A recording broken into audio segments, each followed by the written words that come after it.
안녕하세요. 법무법인 LKB의 이유진 변호사입니다.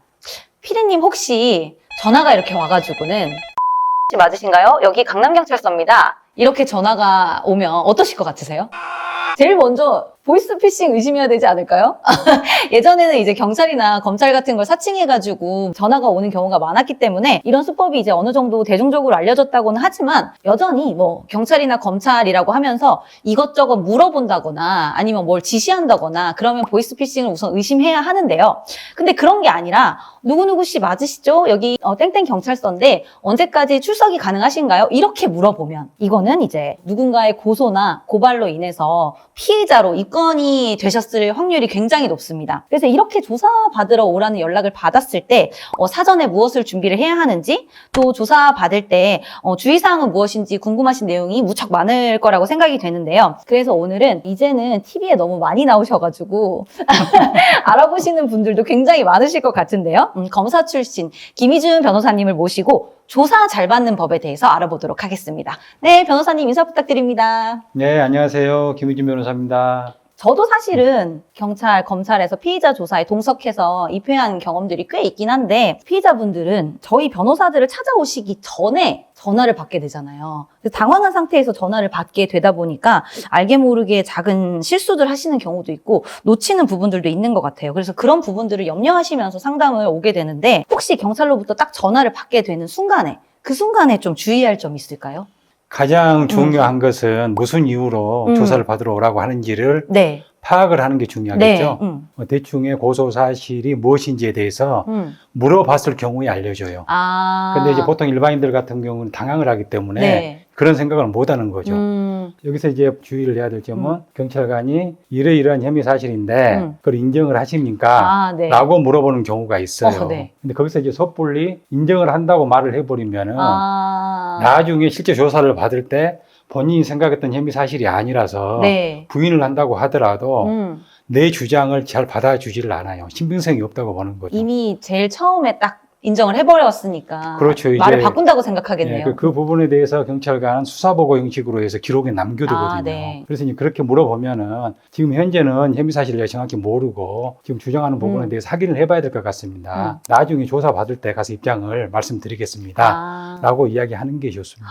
중요한 말씀 해주신 것 같아요. 섣불리 그런 것 같은데요. 이런 말도 함부로 해서는 안 된다는 말씀이신 함부로 해서는 거죠. 절대 안 되죠. 근데 그러면은 이제 경찰관이 조사 받으러 나오세요 하면서 몇 월 며칠 몇 시에 나오실 수 있나요? 이렇게 묻잖아요, 보통. 그렇죠. 나가야 돼요? 바로? 예, 알겠습니다 하고. 안 되죠. 더더군다나 임박을 해가지고 네. 그 조사 날짜를 지정을 해서 나오라고 하는 경우가 되게 많아요. 네, 맞아요. 근데 이제 우리가 조사를 받으러 나가기 전에는 도대체 무슨 내용으로 고소를 했는지에 대해서 네. 정확하게 알아야 됩니다. 네. 알아야지 거기에 대한 반박 논리를 마련할 수가 있고 어떻게 조사를 받을지에 대해서 결정을 할 수가 있어요. 네. 그래서 이제 조사를 받으러 나오라고 그렇게 요구를 하면은 일단은 제가 고소장에 대해서 정보공개 청구를 해서 받아봐야 되겠습니다. 네.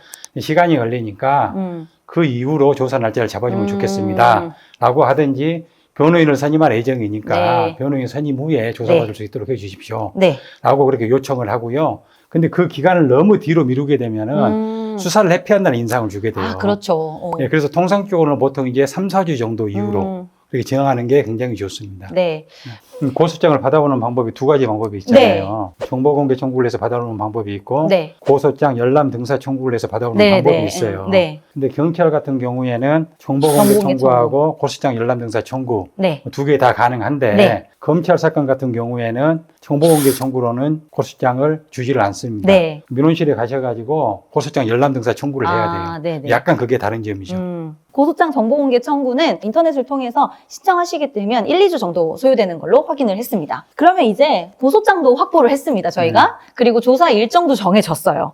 그 다음은 어떻게 해야 될까요? 무슨 준비를 해야 할까요? 뭐 고소장을 받아보면은 고소 사실에 대해서 우리가 알 수가 있잖아요. 네. 뭐 고소 사실을 꼼꼼히 읽어보고 그 고소 사실 내용이 맞는지 틀린지를 먼저 파악을 해야 되겠죠. 그렇죠. 고소인의 일방적인 주장이 담겨 있을 수도 있으니까. 그렇죠. 이제 보통 이제 고소 사건이라는 것은 고소인의 일방적인 주장과 본인한테 유리한 사정만 네, 맞습니다. 적어 가지고 정리한 경우가 많거든요. 네. 그래서 이제 고소 사실 중에 인정해야 될 부분과 인정하지 말아야 될 부분을 구분을 한 다음에 사실과 다른 부분에 대해서는 왜 사실과 다른지 거기에 대한 객관적인 증거는 무엇인지 준비를 해야 됩니다. 네. 그래야지 조사를 받을 때 정확하게 조사를 받을 수가 있거든요. 그리고 나서 이제 형사 전문 변호사를 선임을 했으면은 변호인들하고 구체적으로 좀 시뮬레이션을 해봐야 돼요. 아, 네. 중요할 것 같습니다. 그렇죠. 형사 전문 변호사들 같은 경우에는 지명이라든가 고소 사실만 보더라도 어떤 질문을 할 것인지 대충 예측이 돼요. 네. 뭐 예상되는 질문을 좀 뽑아가지고 거기에 대해서 이제 물어보고 그 의뢰인은 답변하는 방식으로 해가지고 어느 정도 시뮬레이션을 할 필요가 있어요. 네. 근데 또 너무 자세히 하면은 부작용이 생깁니다. 네. 너무 자세히 하게 되면은 그 답변을 애워가지고 자꾸 대답을 하려고 하거든요. 네. 그럼 실제 이제 조사를 받으러 갔을 때 자꾸 암기를 해가지고 답변을 한다는 인상을 주게 되면은 그 조사관한테 크게 신뢰를 주지를 못해요. 부자연스럽게 느껴지죠. 그렇죠. 네. 시뮬레이션이라는 게 굉장히 중요한데 이 과정을 잘 하려면 경찰이나 검찰 조사 입회 경험이 풍부한 변호인의 도움을 받는 게 굉장히 중요하겠다는 생각이 드네요. 자, 이제 준비는 다 끝났고 조사 당일이 됐습니다. 그럼 조사 받는 도중에 유의해야 할 사항들은 어떤 것들이 있을까요? 뭐 이제 조사 당일에 이제 조사관 앞에 가가지고 조사를 받게 되잖아요. 네. 보통 뭐 일반인들 입장에서는 평생에 한번 겪을까 말까 한 일이기 때문에 굉장히 긴장을 하게 됩니다. 그리고 이제 본인의 또 억울함이 있잖아요. 네. 고소를 당했다는. 맞아요. 또 이제 억울하기 때문에 내 고소에는 무고죄로 고소해 버릴 겁니다. 아. 뭐 이런 이야기를 하는 경우도 많아요. 근데 그런 이야기를 한다고 해가지고 조사관이 아, 이분이 되게 억울한 상황이구나 라고 생각하지는 않습니다. 네. 또 묻기 전에 먼저 장황하게 설명을 하면 안 돼요. 근데 대부분의 일반 사람들 같은 경우에는 조사관이 묻기도 전에 사건의 내용에 대해서 자기 입장을 장황하게 설명을 하거든요. 네. 근데 그러다 보면 어떤 문제가 생기냐면은 자기가 말한 내용 때문에 나중에 물어보는 질문에서 아. 논리적인 모순에 빠지는 경우가 많아요. 네. 그래서 조사받을 때는 지나치게 많은 말을 하게 되면은 이익보다는 훨씬 더 손해보는 경우가 많아요. 네. 방금 대표님께서도 말씀해 주셨지만은 저도 입회를 가보면은 보통 피의자들이 억울함을 호소하는 경우가 많고 그러다 보니까 왜 이 고소인이 이런 거를 고소를 했을 것 같다는 자기 추측부터 시작해서 뭐 온갖 이야기를 다 맞아요. 하고 있는데 그걸 이렇게 막 설명하고 있으면 이렇게 저는 옆에서 수사관의 표정을 딱 보면 안 듣고 있어요. 그리고 나중에 조서에 보면은 적어주지도 않았어요. 가장 중요한 게 뭐예요? 내가 한 말이, 내가 한 주장이 조서에 담겨야 되거든요. 맞아요. 네. 근데 방금 말했던 그런 내용들은 조서에 담기질 않습니다. 맞습니다. 네. 아무 의미가 없는 거예요. 맞아요. 의미가 없다고 생각하기 때문에 수사관도 듣지도 않고 적어주지도 않고 조서에는 간단 명료하게 핵심적인 내용만 남기는 게 그렇죠, 중요하다 보니까 답변도 정확하게 묻는 말에만 단답형으로 하는 게 좋겠죠. 네, 이제 조사까지 간단 명료하게 잘 받았습니다. 그럼 이제 그냥 집에 가면 되나요? 집에 가도 돼요? 안 어떤가요? 되죠. 가장 중요한 절차가 남았잖아요. 그렇죠. 네. 조서 내용을 꼼꼼히 확인해야 됩니다. 네. 확인해야 될 부분은 내가 진술한 내용과 내가 주장하는 내용이 정확히 담겨져 있는지 네. 그걸 확인을 해야 되고요. 네. 근데 대부분의 일반인들은 그냥 말아서 잘못 정리를 했겠지 맞아요. 라고 그냥 제대로 안 읽고 네. 그냥 서명, 날인하고 그냥 와버리거든요. 근데 나중에 이제 뭐 재판 단계라든가 검찰에 송치돼서 이게 조사를 받을 때 보면 네. 자기가 주장한 내용과 전혀 다르게 정리되어 있는 경우가 많아요. 맞아요. 네. 뭐 그런 경우에는 진술을 번복하려고 해도 쉽지가 않습니다. 네. 또 번복을 하게 되면은 이 양반이 자꾸 말을 바꾸고 거짓말을 하네 이런 인상이. 이미지를 심어주거든요. 네. 그래서 조사 내용이 정확하게 기재가 되어 있는지를 꼼꼼하게 확인을 하는 게 되게 중요해요. 네. 그리고 또 요즘 또 뭐 증거법이 바뀌어가지고 네. 경찰 피의자 신문조서나 검찰 피의자 신문조서 같은 경우에는 우리가 부동의를 하면 증거로 사용할 수 없다고 하잖아요. 네. 거기에 대해서 잘못된 지식이 전파가 아, 돼가지고 네네. 그러니까 뭐 조서 제대로 안 읽어봐도 어차피 의미 없다. 어차피 이렇게, 의미 없다. 예, 이렇게 생각을 생각한, 하는 경우가 있거든요. 네. 과연 그럴까요?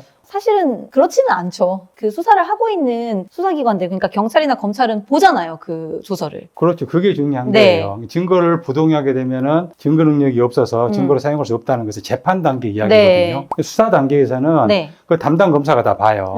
그래서 그 수사 기록을 보고 나서 이 사람이 혐의가 있는지 없는지를 판단을 하게 되고 네. 만약에 혐의가 있다면은 이거 구속영장을 청구를 할지 아. 말아야 될지 네. 판단을 하게 되거든요. 네. 만약에 청구가 되게 되면은 영장 담당 판사는 또 그걸 보거든요. 아. 영장 발부 여부를 결정하는 네. 아주 중요한 기준이 됩니다. 그렇기 때문에 반드시 조사 끝나고 나서 조서 내용을 꼼꼼하게 확인을 해야 되고요. 네. 그렇지 않게 되면 낭패를 볼 수가 있습니다. 네. 근데 조서를 읽어봤더니 내가 조사받을 때 했던 내용과 다르게 기재가 돼 있어요. 그런 경우는 어떻게 해야 됩니까? 수정을 해달라고 요청을 해야죠. 변호인 같으면은 네. 변호인 선임이 돼 있으면은 네. 그 변호인이 주장을 해가지고 네. 수정을 시키면 되는데 네. 혼자 조사받는 경우가 있잖아요. 그런 경우는 내가 아까 이렇게 진술하지 않았다는 것에 대해서 입증을 하려면은 자기 변호 노트라는 게 있습니다. 예, 조사를 받으면서 대충의 질문과 그 질문에 대해서 답변한 내용을 자기 정리를 할 수가 있어요. 오. 그래서 자기가 정리한 자기 변호 노트를 근거로 해가지고 네. 이렇게 아까 이렇게 진술했지 않습니까? 라고 하면서 수정을 요청을 해야 되는 겁니다. 정말 꿀팁이죠? 중요한, 네, 꿀팁입니다. 네. 완전 중요한 내용을 말씀해 주셨어요. 사실은 그 자기를 수사하고 있는 담당 수사관한테 자기 의견을 강하게 얘기하는 게 쉬운 일은 아니잖아요, 사실. 근데 이제, 어쨌든 내가 조사를 받으면서 이러이러하게 진술했다는 걸 본인이 기록을 해놓고 이렇게 딱 보여주면 수사관도 사실 할 말이 없잖아요. 그렇죠. 네, 오늘 이렇게 저희 LKB의 김희준 대표 변호사님 모시고 조사 잘 받는 법에 대해서 알아보았습니다. 오늘 영상이 유익하셨다면 구독과 좋아요 꼭 눌러주시고 더 궁금하신 사항 있으시면 댓글로 남겨주세요.